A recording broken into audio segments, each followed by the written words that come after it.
Bonjour à toutes et à tous et bienvenue dans ce nouveau tutoriel Illustrator. Aujourd'hui, on vient faire suite à une demande que j'ai reçue sur ma formation complète sur Adobe et la PAO et plus particulièrement sur la partie Illustrator, c'est-à-dire venir représenter ici ce type de flamme. Alors je vais vous le dire tout de suite, on va faire l'exercice ensemble, mais je n'atteindrai pas exactement la même définition et le même rendu que cette flamme, pour une simple et très bonne raison. Il faudrait que je sache exactement où ont été postés chacun des points du filet de dégradé, parce que ça va être un exercice que l'on va réaliser avec le filet de dégradé. Donc on va essayer de se rapprocher de quelque chose de semblable. Alors je vais rapidement faire une allumette qui ne sera pas aussi belle que celle-là, mais c'est juste pour le principe et vous montrer 2-3 autres outils. Mais pour la flamme, on va donc s'exercer avec le filet. Si jamais vous avez des questions au cours de la vidéo, la section commentaires est bien sûr à votre disposition. N'hésitez pas, et si vous voulez en savoir plus sur Illustrator, eh bien sachez que la formation complète est disponible sur tuto.com, donc profitez-en. On va voir donc tout de suite comment ça fonctionne. Dernier petit rappel, si jamais je parle un petit peu trop vite au cours de la vidéo, n'hésitez pas à déplacer et modifier le timing de celle-ci pour vous permettre d'avoir quelque chose qui correspond plus à vos attentes. On va maintenant attaquer directement notre petit exercice pratique. Attaquons donc ce petit exercice. Alors comme j'ai dit, je ne vais pas ici me concentrer sur la partie allumette, tout simplement parce que c'est relativement simple. Donc là j'avais déjà préparé un dégradé, que vous pouvez voir ici, qui va être en fait un dégradé à 90%, avec du beige, du marron et du beige. Ça permet d'avoir ici un rendu de bois très simplifié, mais qui fonctionne. Donc là, je vais juste venir réduire un petit peu la taille et la longueur, pour avoir une allumette un peu plus classique. Voilà. Et je vais ici, tout simplement, aussi prendre ma flèche blanche et venir réduire un embout. De façon à avoir ici un petit effet un peu plus intéressant. Pour ce qui est de la tête, ici, de ma flamme, ou plutôt de ma bougie, je vais faire une ellipse. On va venir la mettre en rouge. Alors peu importe la couleur, de toute façon on va la changer après. Et avec l'outil flèche blanche, je vais encore venir zoomer ici et je vais venir aplatir cette partie. On peut même venir ici donc déplacer juste un point en cliquant dessus. On va venir déplacer également celui-ci pour élargir un petit peu les côtés, pour avoir un cercle qui sera un peu plus aplati. Et je vais venir placer ici la tête de mon allumette. Je l'allonge un petit peu. Et on revient cliquer sur un point pour venir la déformer. Bon, c'est pas exactement la même, je l'entends, mais le but c'est juste de l'avoir de base pour montrer un peu le rendu. Et ce qui va m'intéresser aussi, ça va être de venir rajouter des petits effets.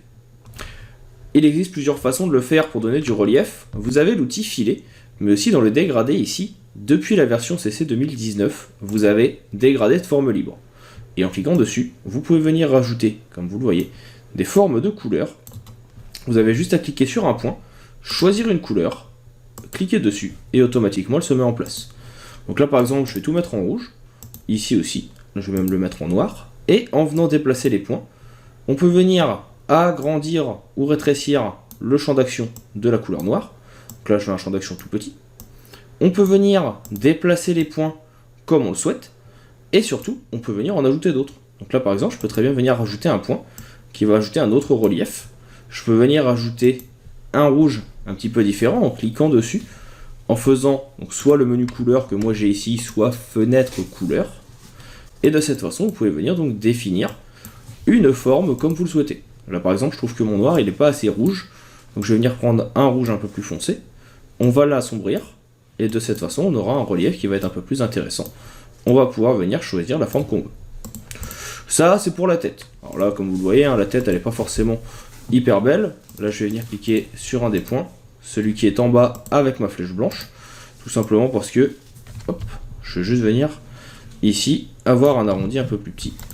Donc là on voit que ça bouge tout mon dégradé, pas grave, on va juste venir donc essayer d'arranger un peu le tout pour avoir une tête qui soit un peu plus conforme à ce que j'aime ou ce qui m'intéresserait ici. Donc là on voit qu'on a par exemple donc une partie qui va être normalement beaucoup plus grosse.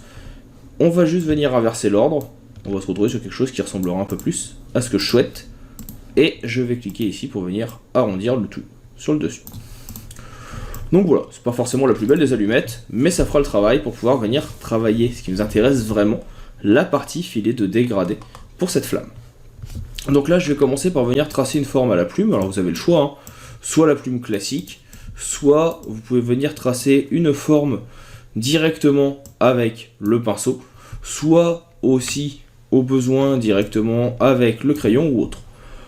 Là on va juste venir la faire avec donc, notre petit tracé de plume. Donc là si je regarde bien, je vais bloquer mes deux calques, je les sélectionne en appuyant sur Shift et je fais un CTRL G. Si je regarde bien, on part d'une flamme qui va être à peu près ici. On va avoir des zones un peu arrondies, comme ceci. On va avoir un arrondi ici. J'étais un petit peu trop haut. Donc, voilà. Voilà.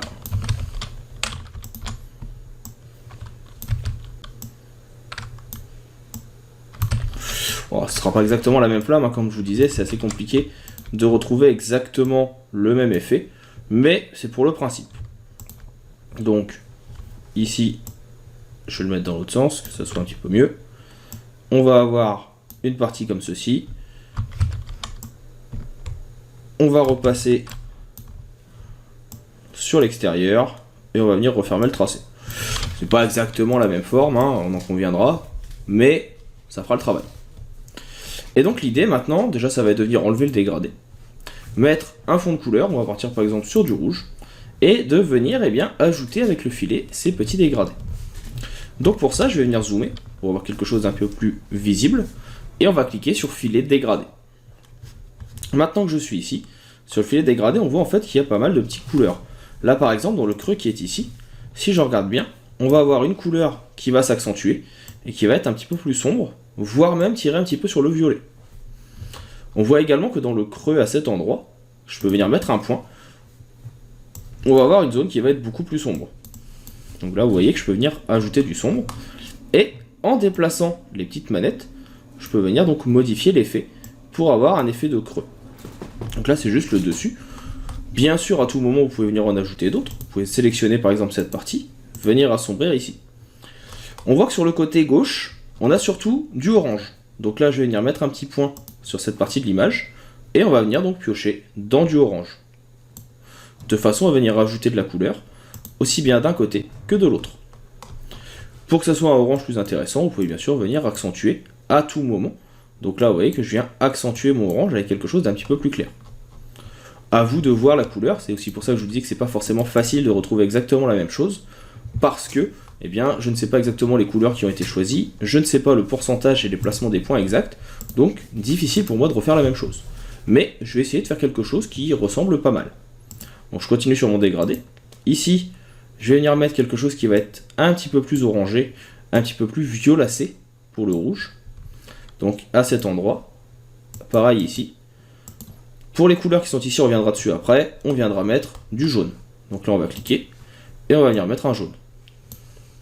Et là vous voyez que tout de suite le jaune apparaît.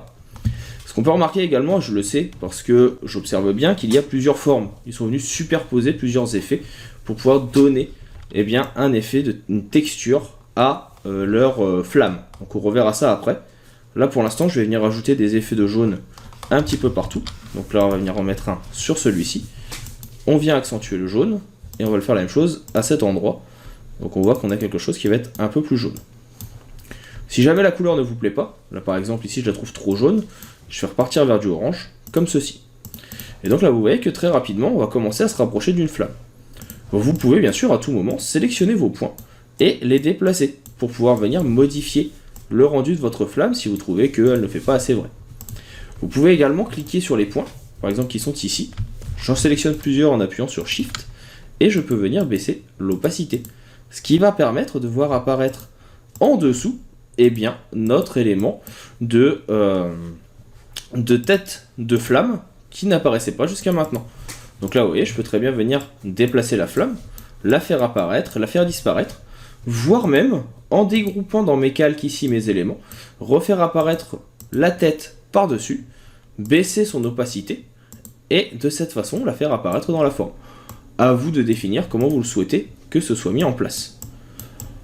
L'autre solution, ce serait de la dupliquer voilà, de la remettre par-dessus, et cette fois encore de venir baisser l'opacité, en sélectionnant bien la tête, non pas comme je viens de le faire en sélectionnant la flamme, de façon à ce qu'elle s'incruste un petit peu mieux, mais qu'elle ne disparaisse pas totalement. On a vraiment l'impression qu'elle soit dans la flamme comme ça.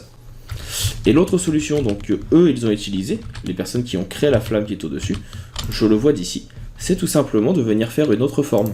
Ils sont revenus par-dessus, ici créer une autre forme, voilà.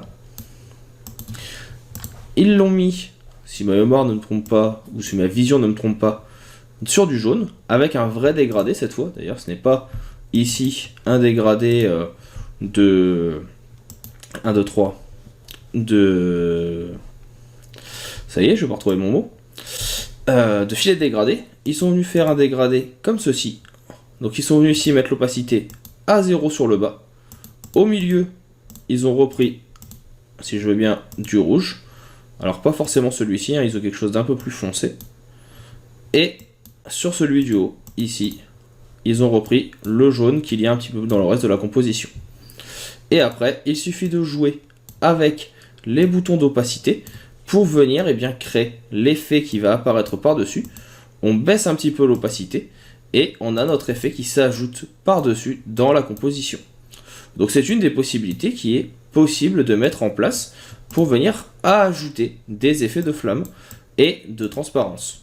Donc ça permet de cumuler deux effets. Alors là, on va juste venir déplacer un petit peu notre point, parce que j'ai fait ce point qui n'est pas forcément adéquat, comme ceci. On va venir le baisser un petit peu, le replacer. On peut même venir à tout moment prendre l'outil plume, replacer un petit point.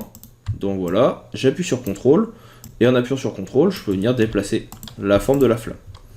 Et vous voyez que de cette façon, on peut très rapidement venir créer un effet de flamme.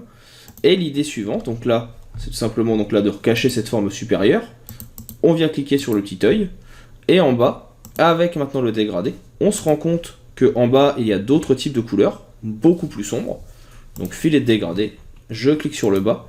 Ici, dans mes couleurs, on va avoir quelque chose qui va être relativement sombre.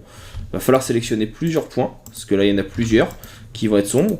On appuie sur Shift pour les sélectionner. On vient assombrir le tout. On peut même baisser leur opacité, comme on l'a déjà vu, pour venir donner, donc... Hop, alors s'il veut pas, ça marche moins bien. Voilà. Donc, voilà. J'ai fait une petite erreur. Je reviens en arrière. Voilà. Donc, je sélectionne les deux. Ici. Je viens assombrir un petit peu. Et je vais juste baisser l'opacité. Et ça va permettre, avec mon fond, d'incruster au mieux mon effet de flamme. De cette façon également, vous allez pouvoir venir vous rapprocher le plus possible de ce qu'il y a ici. Alors il vous faudra un certain nombre de points. Je ne vais pas passer des heures à montrer les points qu'il faut, parce que sinon ça sera interminable si je veux avoir exactement le même rendu. Mais avec ça, je pense que vous avez compris le principe et comment il est possible de modifier un élément pour avoir un rendu qui soit beaucoup plus qualitatif. Alors petite info également à savoir, hein, ce qui joue beaucoup ici, c'est aussi le fond. Parce que si je viens sélectionner l'intégralité de ma flamme, et que je la mets sur un fond classique, vous voyez que le rendu n'est pas le même.